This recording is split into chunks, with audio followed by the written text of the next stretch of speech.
ஆண்டவரும் இரட்சகருமாகிய இயேசு கிறிஸ்துவின் நாமத்தில் மீண்டும் உங்கள் அனைவருக்கும் என் அன்பின் வாழ்த்துக்கள். இன்றைய நாளுக்கான வேத தியானமாக ஏசாயாவின் புஸ்தகம் 54வது அதிகாரம் 10வது வசனம்.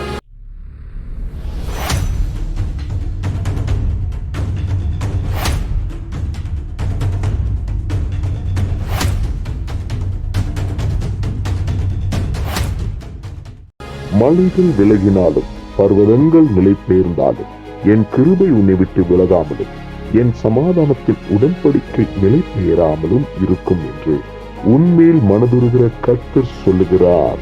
பிரியமானவர்களே, நாம் இந்த வார்த்தையை பார்க்கின்றோம். ஆண்டவர் சொல்லுகிறார், மலைகள் விலகினாலும் பர்வதங்கள் நிலை பெயர்ந்தாலும். இந்த மலைகள் பர்வதங்கள் என்று சொல்லும் பொழுது இவைகள் மாறாதவைகள், அசையாதவைகள். ஆக நம்முடைய வாழ்க்கையிலே சில காரியங்கள், சில மனிதர்கள், சில உறவுகள் மாறாதவைகள் போல, நிலையானவைகள் போல இருக்கும். ஆனால் அவைகளும் மாறக்கூடிய ஒரு சூழ்நிலை வரக்கூடும். ஆக ஆண்டவர் சொல்கிறார், யார் மாறினாலும், எந்த சூழ்நிலை மாறினாலும், எப்படிப்பட்டவர்கள் எல்லாம் மாறி போனாலும் ஆண்டவர் நம்மேல் வைத்திருக்கிற கிருபை எப்போதும் மாறாது. ஆண்டவராகிய இயேசு கிறிஸ்துவின் கிருபை ஒருபோதும் அது மாறவே மாறாது.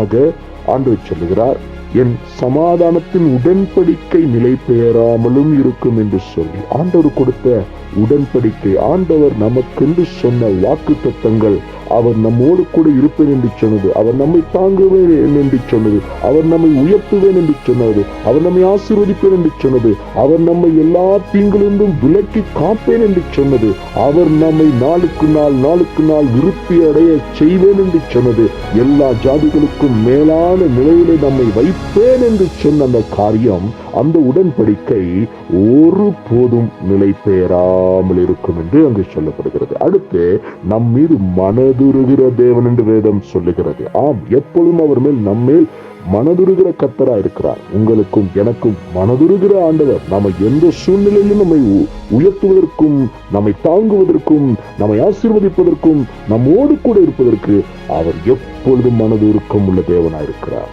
ஆமேன், அல்லேலூயா. அவரை சார்ந்திருப்போம், அவரை நம்பியிருப்போம். ஜெயம் உண்டாகும். ஆமேன், ஆமேன்.